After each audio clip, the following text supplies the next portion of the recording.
And pay attention to this, because what he's going to find out and tell us with his guest is so important.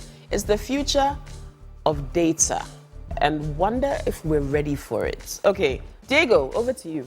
All right, thank you very much, Kokwi. So it's now time for Tech Talk, and usually we do reviews and talk about everything technology on this segment. So today I've been joined by the CEO of Adroit 360. He happens to be Jacob Gyan.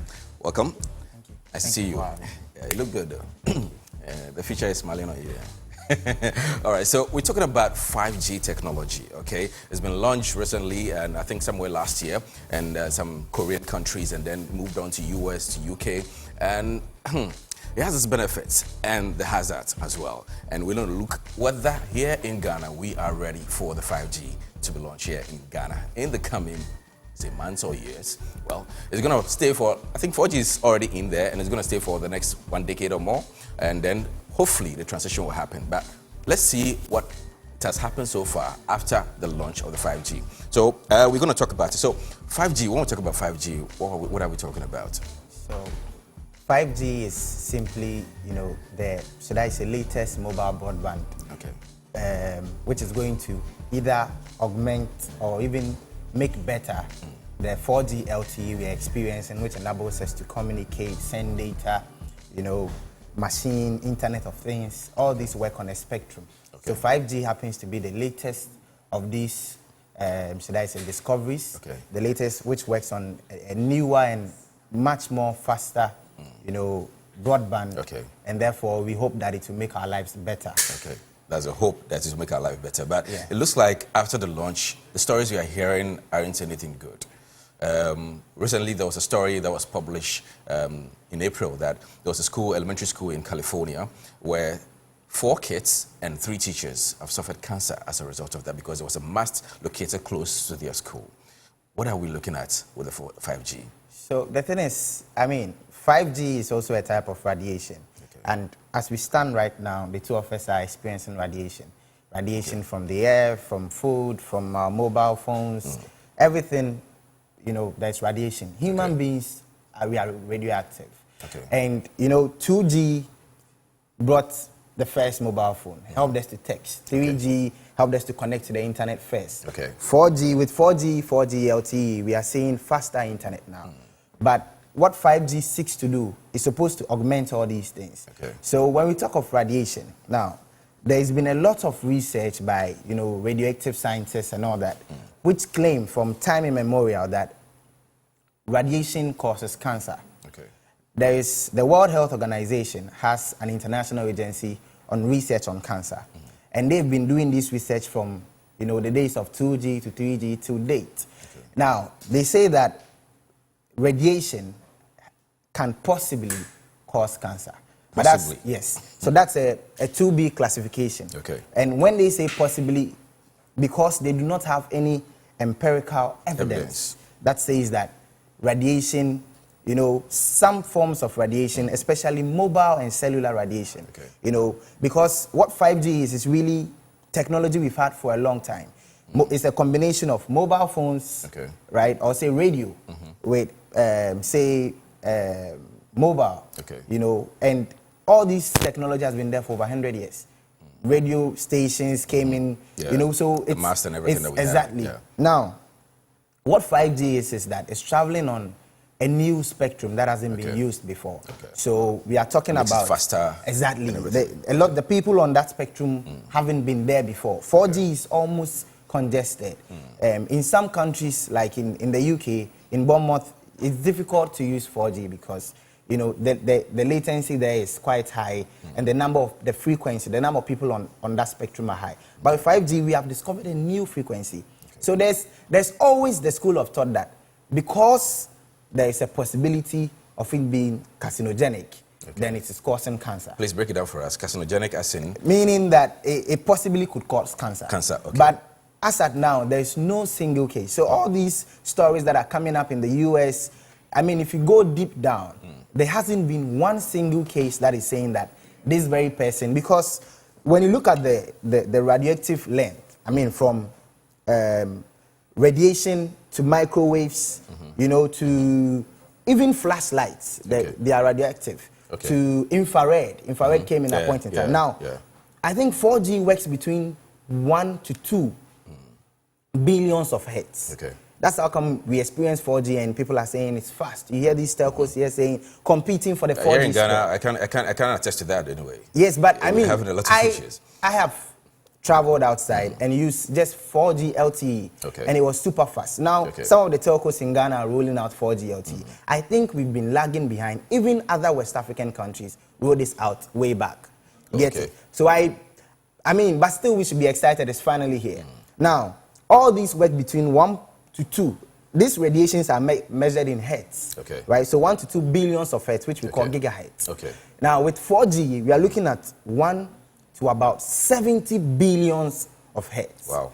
That's 70 gigahertz. So it's ultra fast. Look at your microwave talking to your light, going off. Internet of Things is going to improve. Actually, I read some stories that has to do with trying to break the myth about it, that is it going to help in agriculture, science, I mean, health, in terms of health, yeah. We are going to see improved telemedicine. Doctors could work in multiple hospitals doing surgeries because, I mean, in Ghana, we know that some doctors, I mean, some specialties, we don't have so many of them.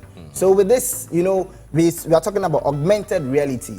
People can improve. Soccer is going to improve. Entertainment is going to improve. That is what we wish for.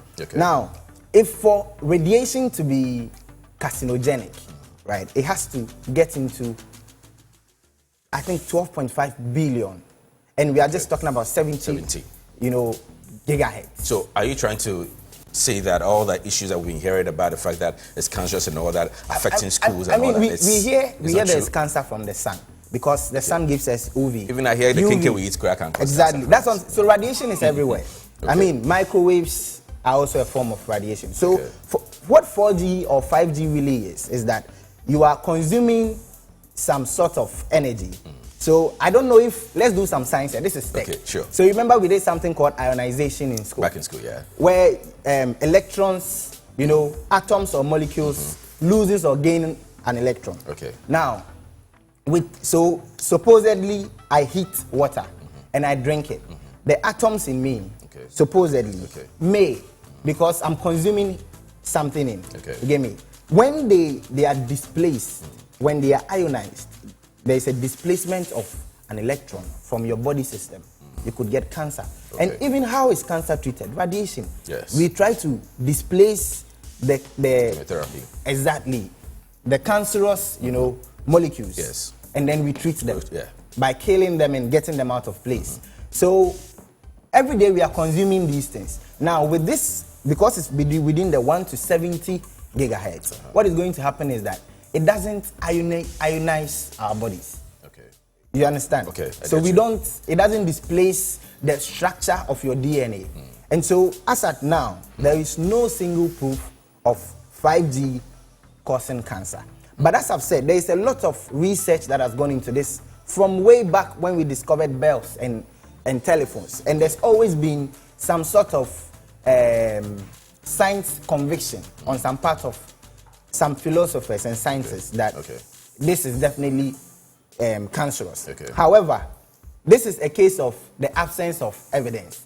It's not the evidence of absence. So there could be the case that 5G is causing cancer.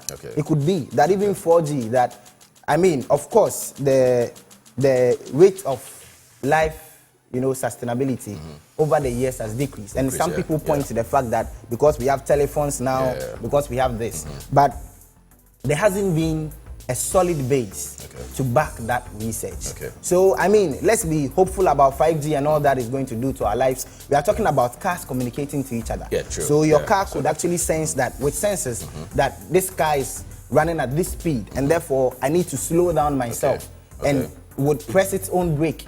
You can see, I mean, the Tesla cars that are coming in. Exactly. So life is going to be improved. And when should, you ask me, when should we expect it? I mean, most of the mobile phones today are not even programmed to run on 5G.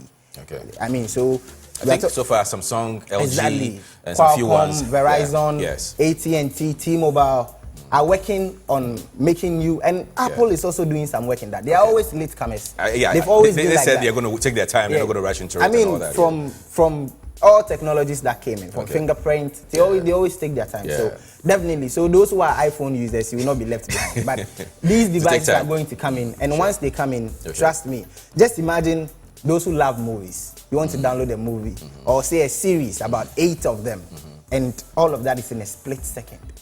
That is how our lives are. That's the fun part of it, though. Yes, but yes. Anyway, so we are still worried about it. As you said, there hasn't been any substantiated fact or proof to the fact that it has caused any kind of cancer yet. So let's hang on and wait. But let's come here, now to Ghana.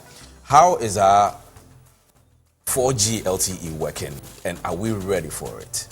The 5G that is coming. Well, I mean, with all the things we've discovered about 5G, we are talking about latent communication of devices. When I say I'm talking about the sending of signals and information from one point to another. It's going to be ultra fast. So when doctors are working, this could play a key role, because in surgery, a split second could matter.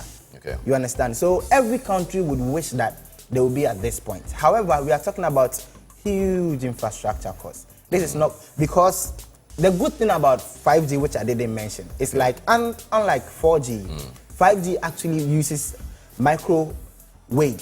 So they travel on and what that means is that they can't even pass through human bodies. So with 5G, 4G can, but 5G cannot pass through your body. So 5G actually reduces the risk of cancer even more, if there is such a risk. You understand? But there is also a caveat to that, because it means that when there are trees and buildings, 5G cannot pass through them. So that is why with 5G we are seeing a lot of what we call small cells, mast, but smaller mast. So within every 100 meter, 500 meter enclave, there has to be some mast pointed, because they cannot move through the buildings. And with this, it moves by beams. So unlike 4G, where a mast has to be sending signals to a lot of devices, with 5G there's a focus beam that will be created for one device on the wave. And that means that it will be faster, communication better. So we wish for this, but as I mentioned, huge infrastructure costs. I'm not sure with all the... Not to cut you, I checked some to find out whether we are really using the 4G or 4G LTE. The result I got was that even here, we claim we have the 4G, but it's even around 3.75 or 3.8 about we're using. And you and I know at times, a lot of people complain on social media, my network is messing up, I'm porting to this one, my network. So it doesn't look like we're going to get it anytime soon. We have about a lot of the telcos and some of the ISPs claiming that they have 4G. It's a claim. It's been an exciting convo. Recently one of them launched a newer version of 4G, claiming to be in the 4.5 area, which is also good. And that is a conversation the telco should be having, because they've promised Ghanaians at this moment, when I buy my devices, I'm buying it at an extra cost, because they've told me it's 4G LTE. And so if they are not giving Ghanaian that service, then that is very bad. However, I like to stay on the positives, right? So the impact 4G LTE is going to make to Ghanaians is definitely better than when we're in 3G. Just imagine back in the days you couldn't send images unless you go and use sit in an internet cafe and even internet cafes were very scarce at the time. We all had to move to one telco who had an internet cafe with reliable internet. Now you can sit from the comfort of your home. I can work anywhere, even when you are traveling. On board planes, we have internet now. So this is definitely going to make our life better. So as to whether we have the 4G and 4G LTE, the telcos are saying that the telcos have a body that governs them. The NCA should make sure that they are delivering that service. All right, thank you very much. He's Jacob Gyan. He's the CEO of Adroit 360. But tell us a little bit, we're going to wrap up this conversation and go for a break. Tell us a bit about your company and what exactly you do.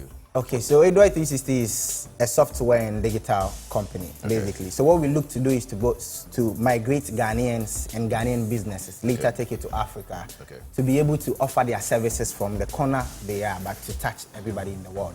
So say you sell shoes, we create an online shop for you where people can buy the shoe from anywhere in the world. And then we take it even further to make sure that people can contact you. So we're talking of search engine optimization. Every day there are over 2 million people active on Facebook in Accra alone. So 2 million. Yes, so we can find those people for you by digital marketing, email marketing, PPC. So that's what we do, and we build softwares, apps to solve people's problems. Okay. All right. Thank you very much again for coming through. We appreciate it. So that was a conversation about 5G, its benefits and hazards, and of course, as to whether Ghana, we are really ready for it. And we'll be talking more about this in the future as to whether the Communication Ministry and the NCA and everybody is ready. We'll get to know. So we'll take a quick break on Harzards. When we come back, there's more. We'll be giving you more sports news, and we'll get into more of entertainment with Kokwe and her guests as well. Stay with us.